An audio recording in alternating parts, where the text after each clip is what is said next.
What is the date today? Today is the 27th of October, 2019. Welcome to this free class with me and Maren and Margot. And shall we begin? Yeah, my little picture of myself disappeared, and I don't need to see myself, but if I'm talking and people can't see me, I'm not sure if that's a thing at the moment. I can see you. Okay, it's kind of weird how it looks to me, but... When you talk, you show up, says Jessica Brown. Okay, cool. Well, I'm just seeing you, Margot, so that's fine. I'm just gonna look at you in the screen. Cool. All right, thanks, everybody. You think we know Zoom by now, but every now and then. Throws us for a loop. All right. Well, we're so glad you're here. We're calling this class Hearing the Call, a journey into independent midwifery. If you all are wanting specific things to get addressed, we will try to get to those, but we're going to hold questions to the very end. But if you want to post questions, comments in the chat box, I'll be watching that as we go. And then when we get to the end, if we have time to cover a couple things, we will do that. But that also helps us just as we're going. If there's something we can make sure we get to on a specific slide, that helps us streamline how we present this to you all. So feel free, I guess, is what I'm saying, to add your questions and comments over in the chat box, which we will be able to monitor as we go, but we won't answer questions formally till the end. Any other housekeeping? I think that's good. Okay, I'm gonna start my stopwatch to try and keep us on time. Yeah, me too. Cool.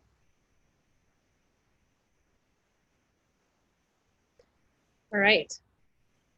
So here's kind of a brief overview of the things we want to talk about today. As you can see, for broader conversations that will hopefully allow us to share some of our experience with you and allow you to get a good feel for what we're doing over at indiebirth Midwifery School. Yeah, we get questions all the time, emails all the time about what to do once you have heard the call, which is why we have called this that. And so this is sort of our answer to those questions, so that instead of writing back to people over and over again the same things, we can say we have the perfect call and class for you to check out and hopefully get most of these questions answered in a way that feels helpful and inspiring. So yes, this will be about an hour long, and you will have access to it later, and it's being recorded, and you will be emailed the recording. So yeah, we'll talk about the types of midwives, the ingredients you need, avoiding pitfalls during this journey, and the idea of having a compass versus a map. So we'll get right into it. Types of midwives, it's like really big. Well,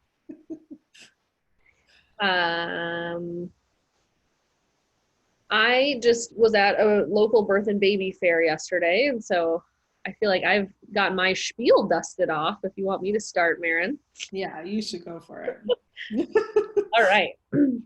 So I made this graphic, actually high school students that I talk to twice a year, and in some different classes here locally to me, because this is one of the #1 questions I get from them, and it's also one of the #1 questions we get from potential clients, and then of course from you all who are interested in pursuing midwifery. What are the types of midwifery?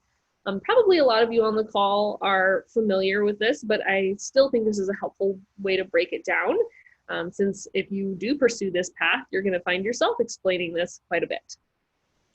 So I made this diagram, which I'm sure there could be improvement upon, but to show that there's nurse midwifery, there is direct entry midwifery, which I call home birth midwifery. There's some overlap between nursing knowledge and nurse midwifery knowledge and home birth midwifery knowledge. They each also have their own distinct, separate, scopes and knowledge base and skill sets. And then I have this little heart that says doulas, because we believe that, and if you've listened to any of our recent work on the doula project front, that this doula knowledge and skill set is very much, a part of what it is to be a midwife. It's not all of it, so that's why it's this little heart in the corner. So this, I think, is a helpful way to look at this and see the overlap, but also the distinctness of just the basic types of midwives. So nurse midwives, home birth midwives. And then we, of course, are going to break it down further beyond this, which I could never figure out quite how to make a graph or chart that can represent the full complexity of this topic. But if we were to do that, then we could take home birth midwifery and break it down further as well, in a lot of different ways. But I feel like we'll probably be talking about licensed midwifery, unlicensed midwifery, independent midwifery, some of those kind of terms today. So I don't know if you want to say a little bit more about that, Maren. Yeah, I like the graphic. That would be fun to add, and I'm thinking as well how to do that, because licensed midwifery probably is the bigger piece. But then, of course, what we're talking about today isn't part of that piece. It's really a distinct and separate piece, we feel, of home birth midwifery.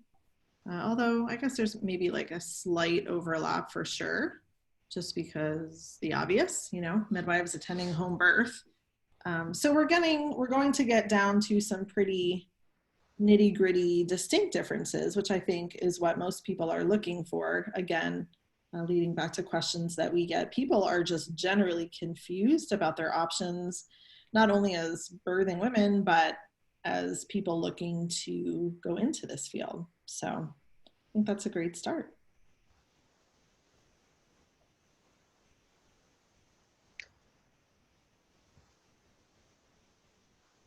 Jana says, is there any way for you to make the volume louder on your end? Can you specify if it's both of us or one of us that you're having a hard time hearing, Jana? Both. That's weird. Is anybody else having trouble hearing? Because that would help us figure out if there's something we need to do. Jessica says hearing that's fine. Sorry, Jana, I guess it's something on your end, perhaps. Yeah, you can always leave the call and come back as well, if it's like a glitch with your phone or Zoom or something. Okay, thank you. Let's move forward. Let's.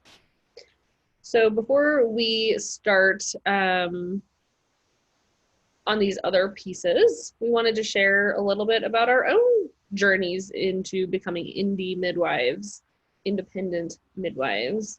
And we have some lovely photos to share with you throughout this. So hopefully that's helpful in visualizing, because I think that's what our hope is with this, is to help you kind of visualize what this could look like for you and leave you feeling inspired and hopeful. So yeah, I guess I'll turn it to you, Maren, since you're in this photo.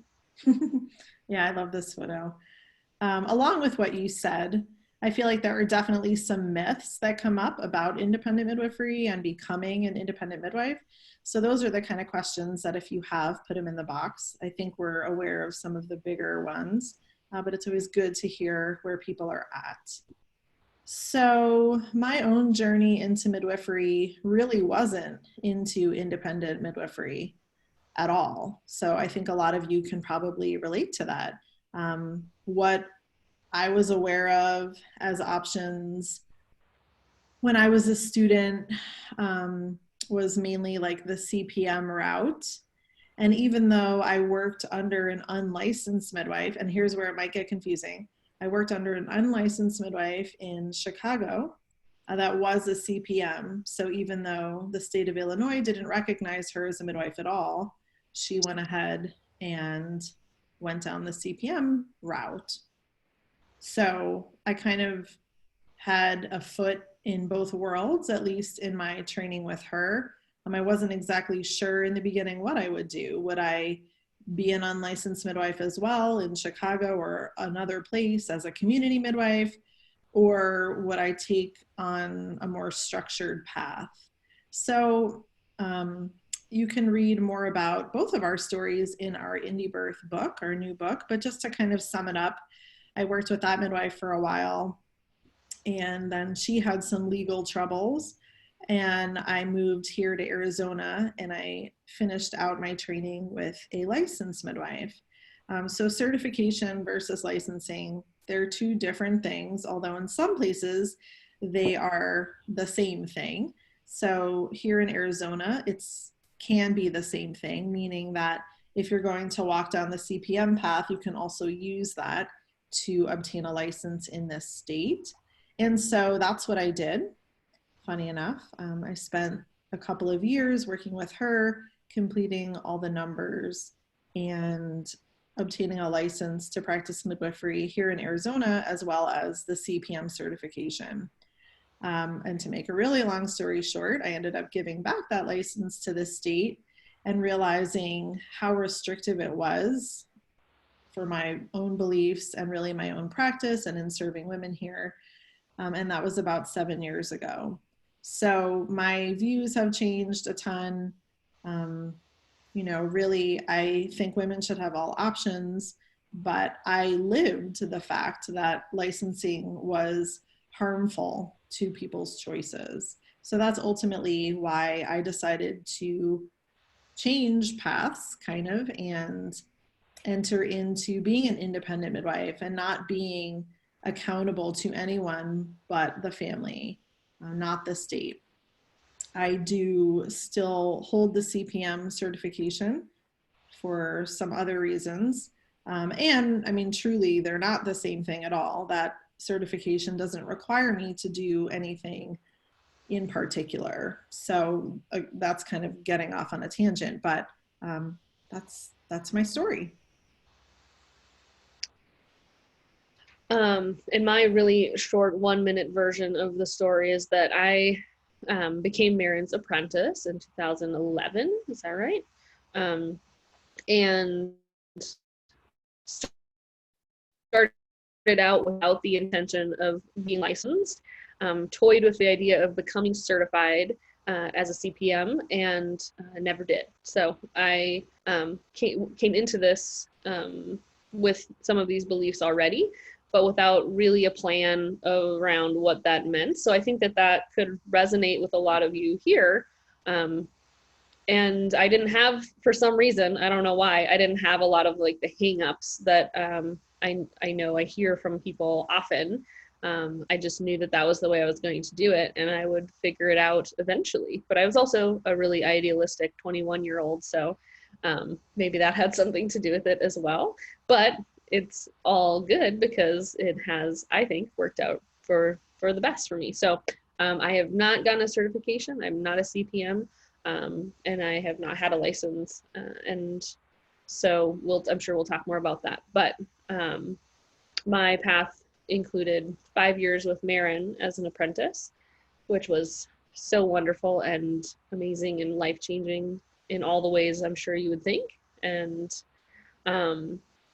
also did some apprenticing at a high volume birth center, which was much more medical at the end of my apprenticeship. So that's a little bit about my path. I also did I shouldn't say a little bit, I did some online self-study as well through a distance course.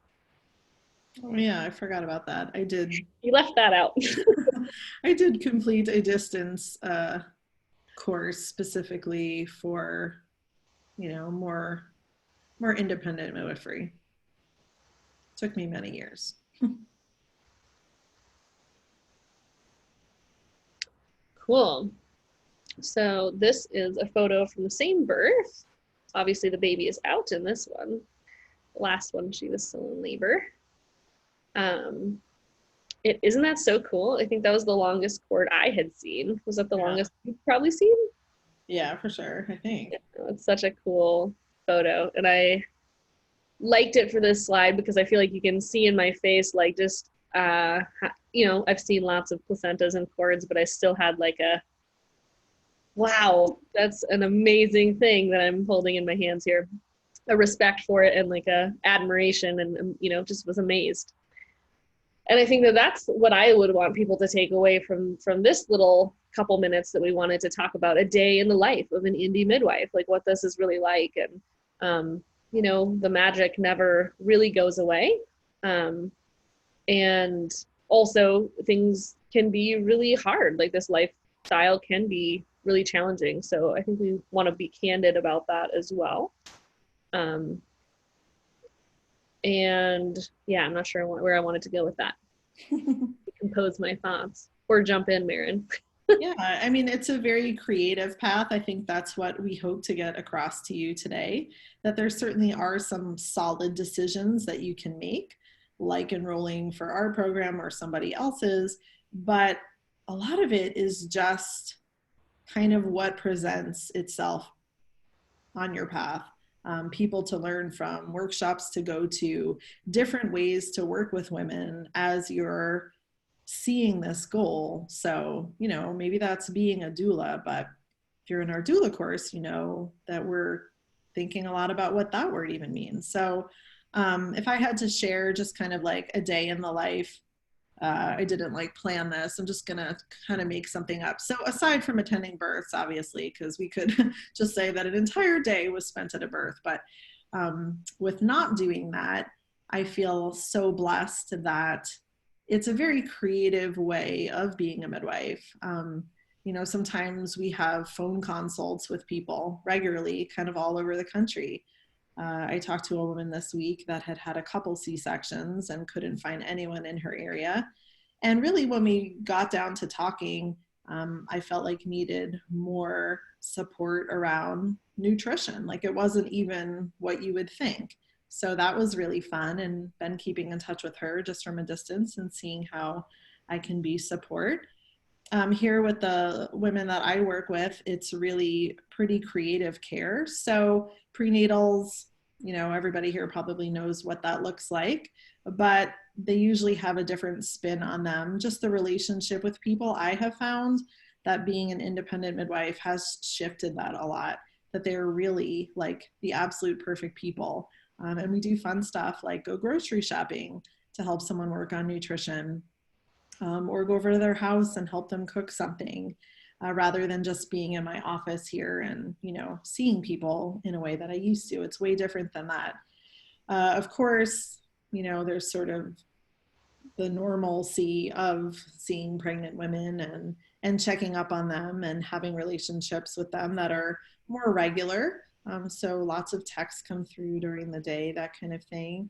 And I think Margot and I would both say that, you know, there's lots of other creative projects happening on the side. And although that might not be your path specifically to like be working on this or that or have a podcast, whatever, I think something that's changed for me immensely in walking this path is caring a great deal about physiological birth and how I can contribute. So, you know, maybe that's more learning. I've been watching David Hayes' breech class on my computer. Like it's been amazing and I'm learning so much.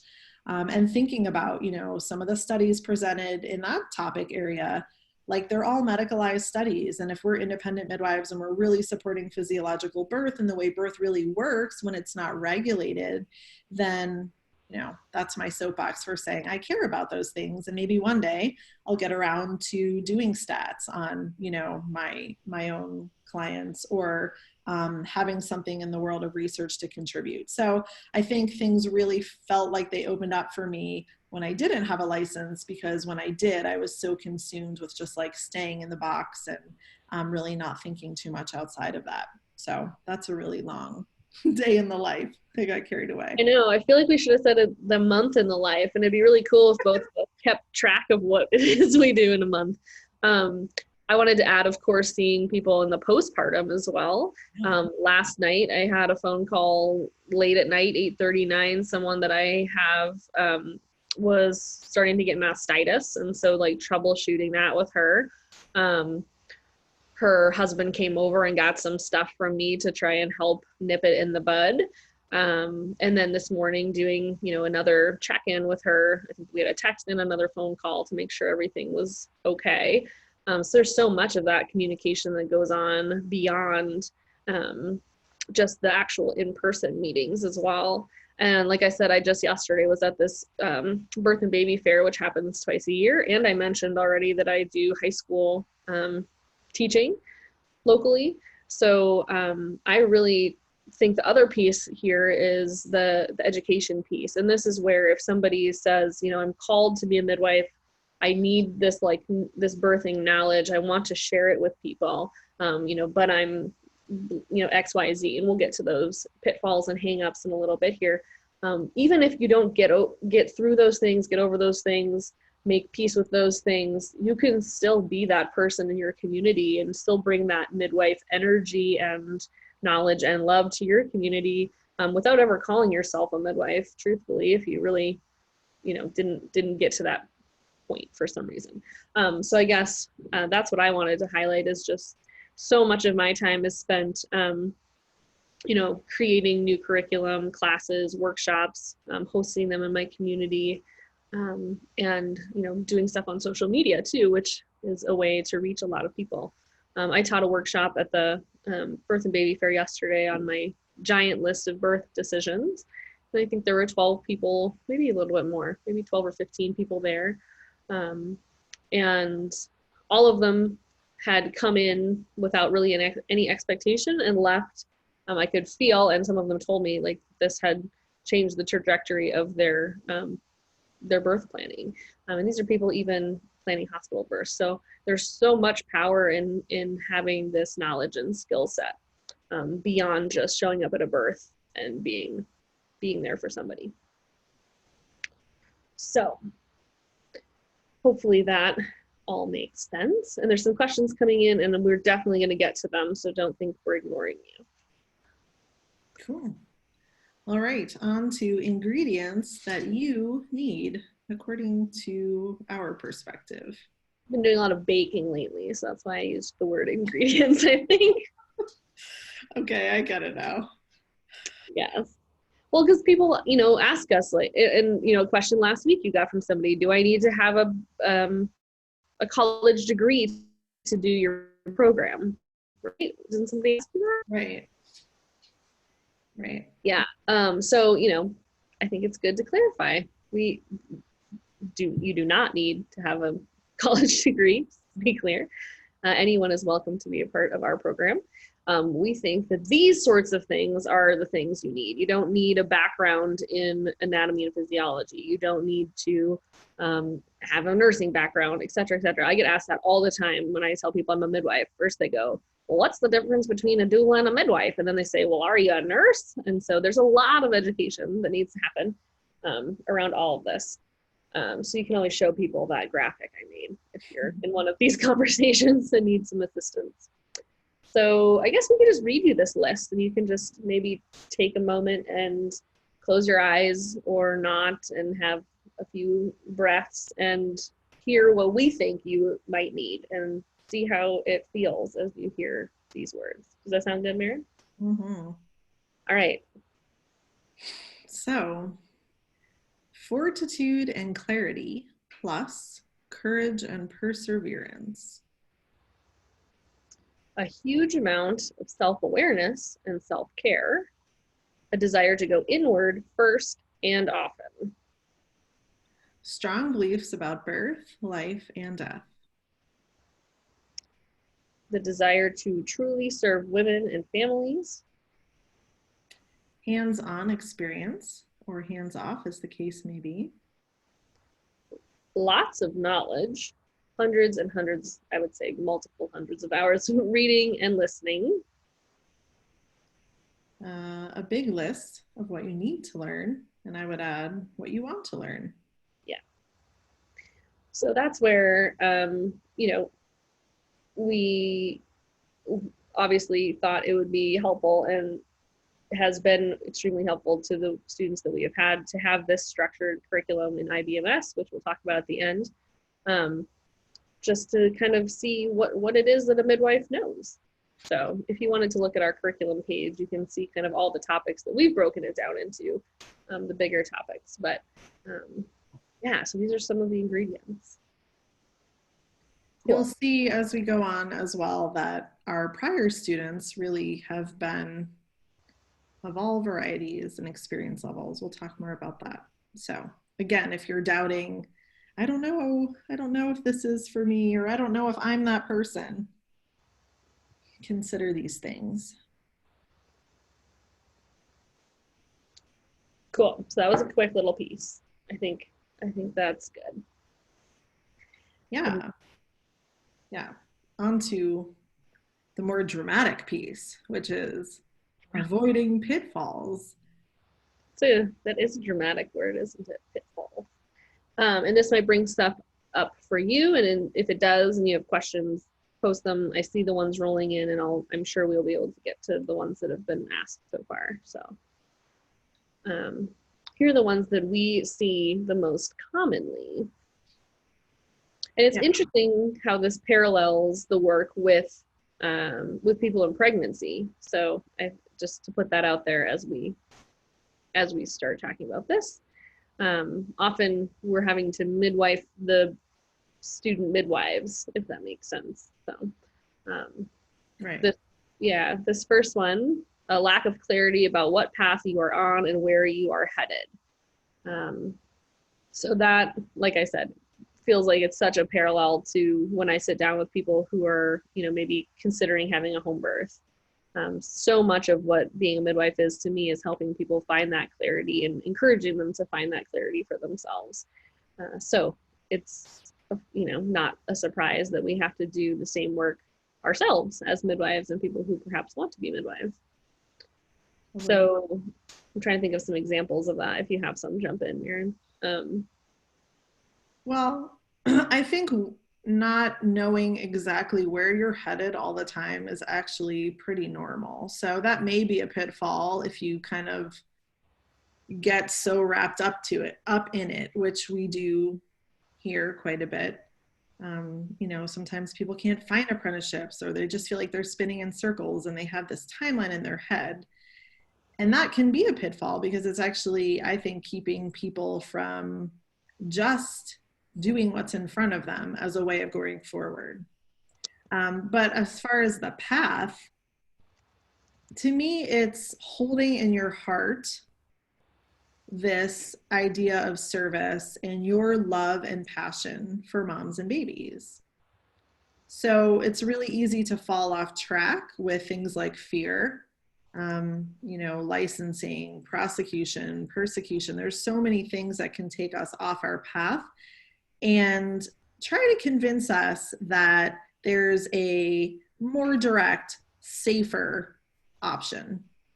And indeed, there might be for some people, right? They might jump off and maybe that's the real path. But if your real path is being an independent midwife and you identify with those values and those principles, then it's really reminding yourself almost daily why you are where you are and having good support to do so. Because otherwise it's really easy to just, think it's going to be easier, really, for lack of a better word, to do something else.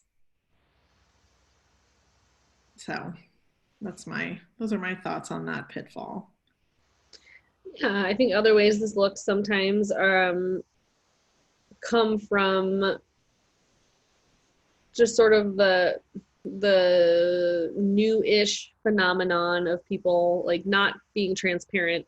Maybe it's not new, but not being transparent, and I think someone even alluded to it here, like going to births as a doula instead of claiming what it is you are, which maybe is fine and maybe is what makes the most sense for somebody. But I think it's added a lot of confusion to the discussion around independent midwifery, and of course there are good reasons for that. People are fearful and perhaps afraid of persecution, and these are topics that we talk about all the time and have a lot of resources on if that's a piece that you're really feeling like you want to look at.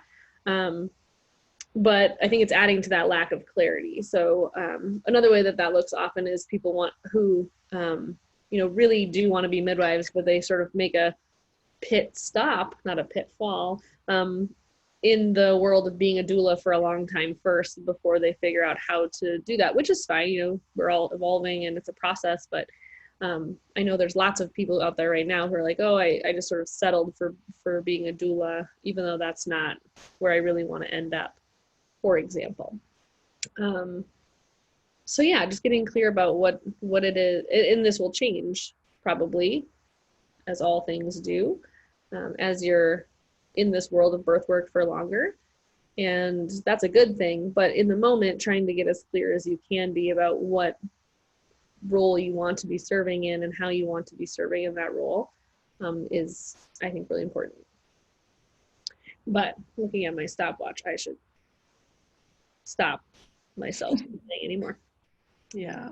There's so many little segues we could take into really fun and interesting topics. So just know that we do that. Like Margot said, we have many resources, but we can't do that all today, or we'll be here for 4 hours. Nobody wants that.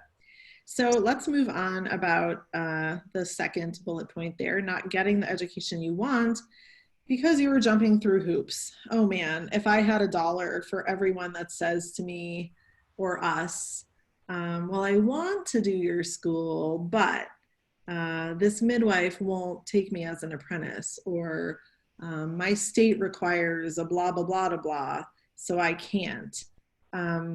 What do you actually want? Where do you belong? Where are you being led? Midwifery is not one of those professions, I don't think, where there is a series of check boxes for people to complete so they arrive at their destination point.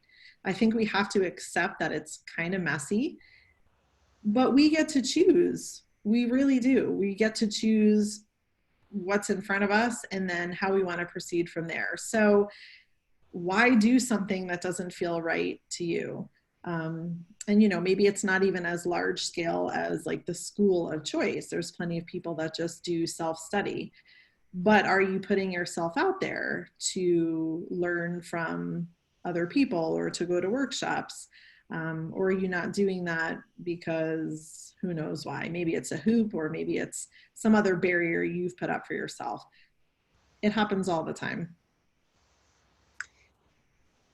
Yeah, I think the other really cool positive piece of this is that we have had people, and this is just the world that we're in, so the example that we'll keep coming back to is our school.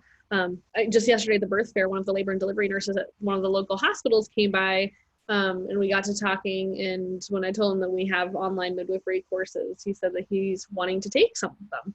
So, it doesn't mean that you have to only do, like there might be compromises that you do make.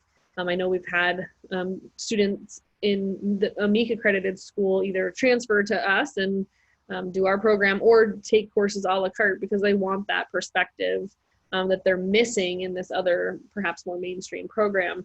So, I guess what we're saying is, even if you were jumping through these hoops, there are other ways to still get the education that you're really wanting and to learn from people that you are in alignment with. So, yeah, I hope that all made sense. And I think that directly goes into this third point, the seeking approval from people that you don't respect. I think that is a huge pitfall, and I've seen a lot of really cool, capable women who were on track to be an independent midwife sort of burn out and just get disgruntled because they were working with people or under people that they weren't in alignment with, and that mutual respect wasn't really there. And so I think that's something to avoid if at all possible. That doesn't mean that you can't work with people who have different beliefs than you. I think, Maren, you and I probably both have had experiences of going to births with people that don't do birth and midwifing the way we do, but it was still valuable and a healthy experience. But in general, this is a way that I've seen people sort of fall off track, if there is a track, and just get really disheartened. So I think that that's something to consider and be aware of. Right. Yeah, one thing I would add, even though we don't have tons of time, is the issue of confidence, which maybe we'll talk more about. So I think that looks both ways, and some of you might identify with that. I think more prevalent is probably an underconfidence, even people that do have lots of knowledge or education and maybe even experience.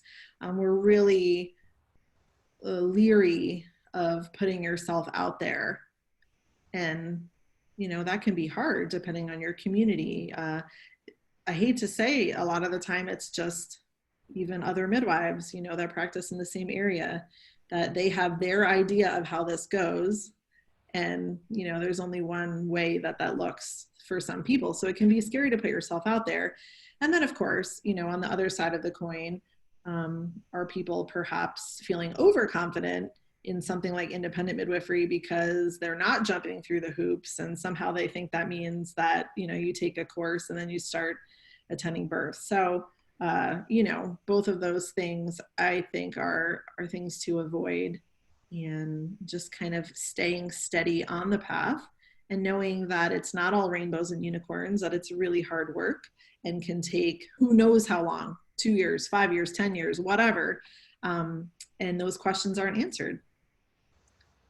I guess I kind of got off track because your last point, Margot, really tied it up nicely, which is kind of like that same dual sides of the coin thing, right? Don't work with people that may not respect you and vice versa, but also don't just sit around saying, well, there's nowhere to learn. There's no one that will take me. That isn't right. They don't. Eventually you jump in because it's time. And in that jumping in, you also gain a clarity, I think. So then after that, you may be more wise to, yes, that's a great opportunity, or no, that's not the opportunity for me. But in the beginning, it's like, you just have to get started. And so we encourage our students, along with doing the school, to take those opportunities. Yeah, absolutely. And that's why I think the path metaphor or the journey metaphor is so helpful, because if you know the vague direction, at least, and we're going to talk about compasses, I guess, in a moment. If you just keep going the way that your gut is telling you to go, I think you can't go wrong. Exactly, which I think this bears repeating, is why there isn't one way this looks. And we aren't even saying, this is the path everybody should take. Everybody should become an independent midwife. That's absolutely not the truth. This is following a call that some of you are hearing. So, wow, we did such a good job with the flow of this. It's just going right into this compass versus map analogy. So I was listening to a book this week. I was trying to listen to it on Audible. I'm not good at that, but I got a little ways into it. I haven't finished it yet, but this is a really beautiful passage, I thought, from this book. It's called it is called Braiding Sweetgrass: Indigenous Wisdom, Scientific Knowledge and the Teachings of Plants by Robin Wall Kimmerer. It's really lovely if you want to check it out. And essentially what she's saying is, in life, there's not a map. That the work of living is creating that map for yourself. That if we go back to the original instructions, sort of like the blueprint for how to be good humans, whatever sort of cultural background you come from, if we can just use that as a compass, that is the way forward, and that is the way towards living a good life. And so I thought it was a really great and direct correlation with this question we get from people about, how do I do this, that's what we do as humans. We try to figure it out and come up with an answer to the problem and try to solve it, even with questions like, how do we create a PMA, which is a totally legitimate question. So I'm sure we'll do a super, super brief answer in a little bit to the question that I saw pop up. So the really simple answer, and I posted about this on our Instagram this week, is that there is no answer. For people who are going to do this, they're going to find a way, even if it's illegal where they live. even if they don't set up a PMA, even if they, are told that it's not, like if you're going to do it, you're going to do it. And the way it looks for you will be different than it looks for other people. And you might not be ready to be that person now, but you might be in 5 years. So without taking too much time, I think that it is worth mentioning that, I started my practice, if we call it that, here 3 years ago. I think I went to my first birth in Minnesota. And my first birth here, I was covering for another midwife who was very confident that I'd be a great backup if needed.